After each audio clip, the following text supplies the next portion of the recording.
Setiap manusia selalu mengalami perubahan.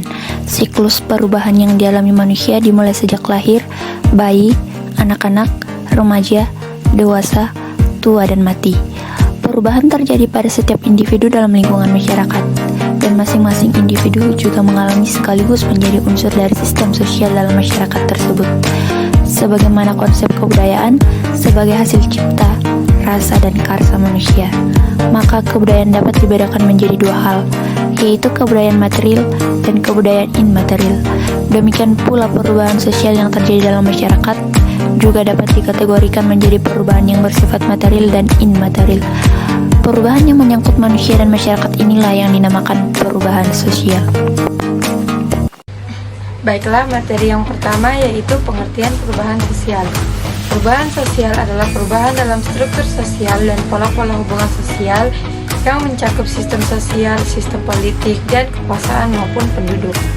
Baiklah, selanjutnya yaitu teori-teori perubahan sosial. Yang pertama, teori perkembangan. Teori ini memandang perubahan masyarakat berjalan secara pelan-pelan. Menurut Sojana Susanto, teori ini terbagi menjadi tiga, yaitu evolusi linear, evolusi universal, dan juga evolusi multilinear. Yang kedua, teori siklus menyatakan perubahan sebagai sesuatu yang berulang-ulang.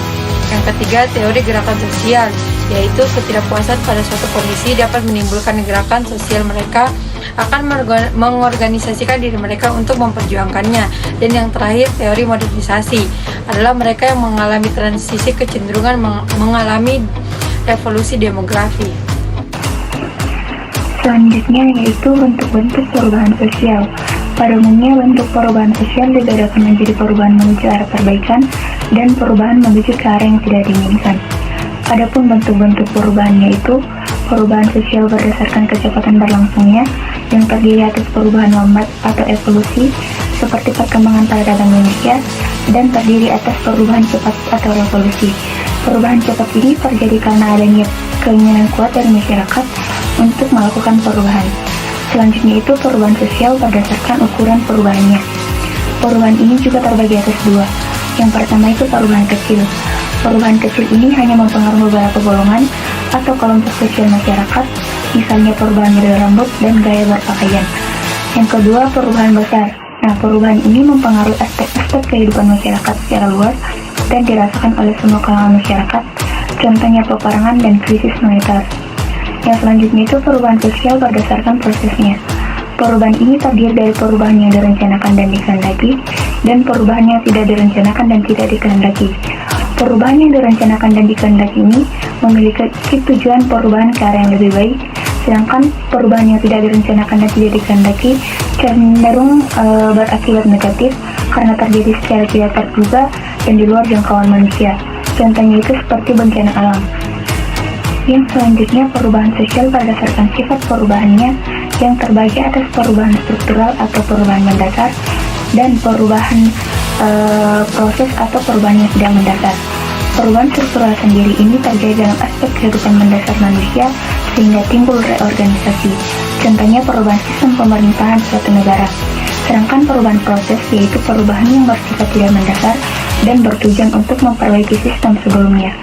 Yang selanjutnya itu perubahan sosial berdasarkan caranya. Hal ini terbagi atas perubahan dengan cara kekerasan. Perubahan dengan cara kekerasan ini terjadi karena kelompok berkuasa menindas kelompok-kelompok kecil dan memaksa mereka untuk menuruti kelompok yang berkuasa. Yang kedua, perubahan tanpa kekerasan. Perubahan ini timbul karena hubungan emosional yang baik antara pihak yang melakukan perubahan dan pihak yang menerima perubahan. Perubahan ini dilakukan melalui pendekatan dan cara-cara yang baik sehingga diterima oleh masyarakat. Faktor yang memengaruhi perubahan sosial. 1. Karakteristik perubahan sosial meliputi A. Tidak ada masyarakat yang berhenti berkembang. B. Perubahan pada suatu lembaga kemasyarakatan akan diikuti oleh lembaga sosial yang lainnya. C. Perubahan yang cepat biasanya akan menimbulkan disorganisasi sosial. D. Perubahan tidak dapat dibatasi pada benda ataupun spiritual saja. E. Dalam menghadapi perubahan, yang paling penting adalah menyikapinya dengan bijak. 2. Faktor pendorong perubahan sosial. A. Kontak dengan kebudayaan lainnya. B. Sistem pendidikan formal yang maju. C. sikap menghargai hasil karya orang lain. D. Memiliki sikap toleransi. E. Sistem sosial yang bersifat terbuka. Faktor penghambat perubahan sosial. A. Kurangnya hubungan dengan masyarakat luar. B. Perkembangan iptek yang lambat. C. Sikap masyarakat tradisional. D. Hambatan ideologi. E. Prasangka negatif. 4. Faktor penyebab perubahan sosial dibagi menjadi dua, yaitu faktor internal atau faktor dari dalam, yaitu perkembangan iptek. Penemuan yang baru-baru ditemukan disebut dengan discovery, sedangkan pembaruan penemuan yang telah ada disebut dengan invention.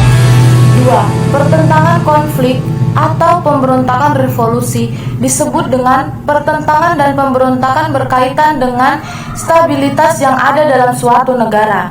3. Perubahan jumlah penduduk atau demografi, yaitu jumlah penduduk yang terus meningkat sehingga mengakibatkan angka ketergantungan semakin meningkat pula.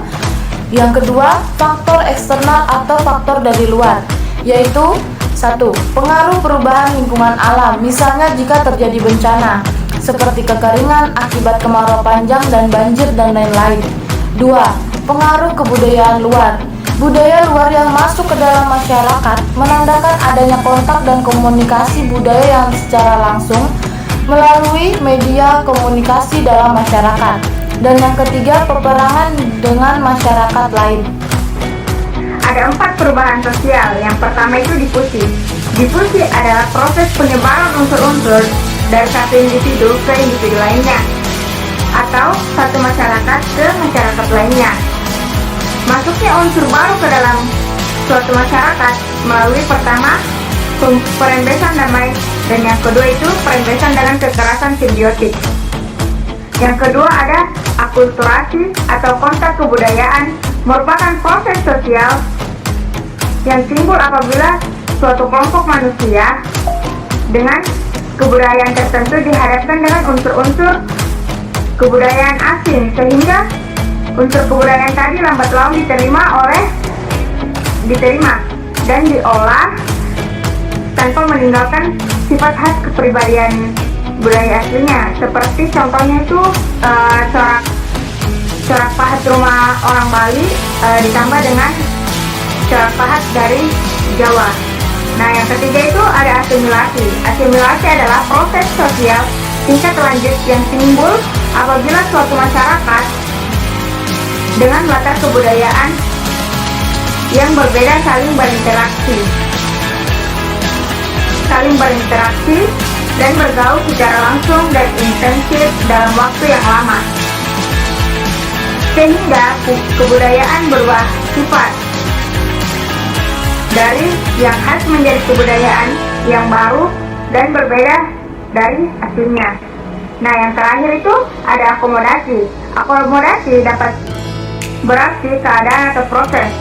Sebagai keadaan, menunjukkan kepada adanya keseimbangan dan interaksi antara individu dan kelompok, sehubung dengan norma-norma dan nilai yang berlaku.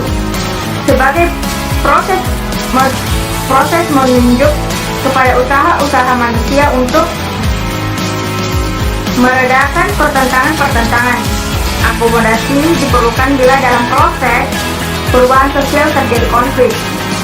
Tujuan adanya akomodasi yang pertama itu mengurangi pertentangan, yang kedua itu mencegah meledaknya suatu pertentangan.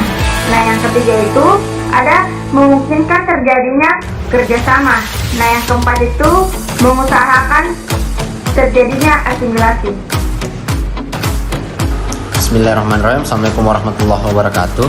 Saya Aditya Mujamin, NIM A0211811521. Saya akan menjelaskan mengenai dampak perubahan sosial. Dampak perubahan sosial itu sendiri terbagi menjadi dua, yaitu dampak positif dan dampak negatif. Yang pertama, dampak positif. Dampak positif terjadinya perubahan sosial, yaitu kemajuannya iptek. Dengan kemajuannya iptek tentu akan terciptanya lapangan pekerjaan. Nah, selanjutnya terciptanya tenaga profesional. Selanjutnya juga dari dampak positif dari perubahan sosial, yaitu meningkatnya efektivitas dan efisien kerja. Sedangkan dari dampak negatif dari perubahan sosial, yang pertama menimbulkan disintegrasi, yang kedua yaitu pergolakan daerah, yang ketiga adanya kenakalan remaja, dan yang terakhir yaitu kriminalitas. Itulah tadi dampak-dampak perubahan sosial, baik dari dampak positif maupun dampak negatif. Saya serahkan kembali ke moderator. Sekian, Assalamualaikum warahmatullahi wabarakatuh. Perubahan sosial tentu tidak jauh dari faktor globalisasi dan modernisasi yang mengundang munculnya arus hedonisme. Salah satu perubahan sosial yang terjadi pada generasi muda bangsa Indonesia adalah munculnya budaya hedonisme, di mana budaya ini mulai merubah masyarakat usia muda yang berkisar usia 18 hingga 25 tahun. Banyak fenomena hedonisme yang berkembang di masyarakat akan semakin menunjukkan bagaimana pola perilaku seseorang telah merubah mengikuti pola perilaku budaya negara lain. Dalam kasus hedonisme ini, modernisasi teknologi, informasi, dan komunikasi sangat berperan dalam rangka menanamkan budaya asik ke dalam masyarakat penggunanya. Seiring berkembangnya kemajuan zaman, gaya hidup hedonis semakin merajalela meracuni kalangan masyarakat, baik itu dari segi kaum muda sampai kaum tua. Hal itu dapat dicontohkan dengan menyebarnya tempat-tempat hiburan malam atau diskotik. Nah, dari kaum muda hingga tua dengan menghabiskan waktu bersenang-senang, berfoya-foya, berjudi, minum minuman keras, berzina, dan sebagainya. Selain itu, mereka juga menghamburkan uang untuk pergi ke pusat perbelanjaan untuk memuaskan segala keinginannya. Hedonisme juga merubah gaya berpakaian bagi para paham yang menganutnya. Pada umumnya, mereka berpakaian sangat telanjang, bahkan tidak malu mengumbar auratnya di depan umum. Sudah banyak sekali masyarakat di sekitar yang menjalani gaya hidup tersebut, bahkan mendapat dukungan dari lingkungan sekitar, khususnya di kota-kota besar. Hedonisme sendiri ini merupakan pandangan hidup yang menganggap bahwa tujuan hidup yang paling utama adalah kesenangan dan kenikmatan. Bagi penganut paham ini, mereka menjalani hidup sebebas-bebasnya demi memenuhi hawa nafsu yang tanpa batas. Dari golongan penganut paham inilah muncul nudisme atau gaya hidup bertelanjang. Pandangan mereka terangkum dalam pandangan Epikuris yang menyatakan bergembiralah engkau hari ini, puaskanlah nafsumu, karena besok engkau akan mati. Adapun solusi untuk mengatasi hedonisme yaitu 1. Mengubah mindset konsumtif jadi produktif. Cara mengatasi hedonisme pertama yaitu mengubah mindset konsumtif jadi produktif. Kita harus memiliki pola pikir memandang suatu berdasarkan produktivitasnya, pertimbangan keuntungan di masa sekarang dan di masa mendatang. Yang kedua, menyadari bahwa hidup bukan tentang senang-senang saja. Menyadari bahwa hidup bukan tentang senang-senang saja merupakan cara mengatasi hedonisme. Kita sebagai manusia harus memahami bahwa kehidupan ini selalu berputar. Kadang kita akan diberi masalah sehingga membuat suasana sedih, susah hingga kesulitan. Tetapi kita juga akan memperoleh perasaan senang dan bahagia pada waktu tertentu. Yang ketiga, susunan target dan rencana keuangan jangka panjang. Salah satu cara mengatasi hedonisme adalah menyusun target dan rencana keuangan jangka panjang. Ketika kita mempunyai financial planning dan memikirkan masa depan, kita bisa mengontrol gaya hidup, sebab terdapat hal jauh lebih penting di masa mendatang. Yang keempat, membatasi diri saat melakukan self-reward. Self-reward sering sekali menjerumuskan kita pada gaya hidup hedonis, sehingga cara mengatasi hedonisme adalah membatasi diri saat melakukan self-reward. Kita harus paham kapan waktunya self-reward, jangan sampai melakukannya secara terus-menerus.